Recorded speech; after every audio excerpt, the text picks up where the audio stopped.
శ్రీ ఫలని సుబ్రహ్మణ్యేశ్వర స్వామి history గురించి తెలుసుకుందాం. Hi hello friends, welcome to our channel.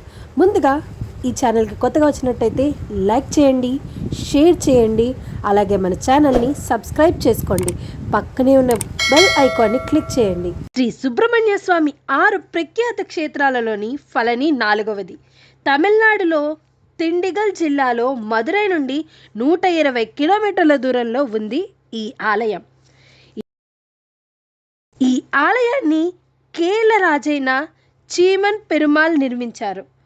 పాండ్యరాజుల కాలంలో ఈ ఆలయం చాలా అభివృద్ధి చెందింది. సాధారణంగా భారతదేశంలోని ఏ మూర్తి మూల విరాట్ అయినా రాయి, చెక్క, లోహం ఇలా ఏదో ఒక పదార్థంతో తయారు చేస్తారు. కానీ ఫలనీలో విగ్రహం మాత్రం 9 విషాలతో తయారు చేస్తారు. వీటిని నవపాషాణాలు అంటారు. ఈ పదార్థాలలో ఔషధ గుణాలు కూడా ఉన్నాయి. ఇది వరకు ఈ విగ్రహం నుండి విభూదిని తీసేవారు. అది అరిగిపోవడం గమనించి అలా చేయడం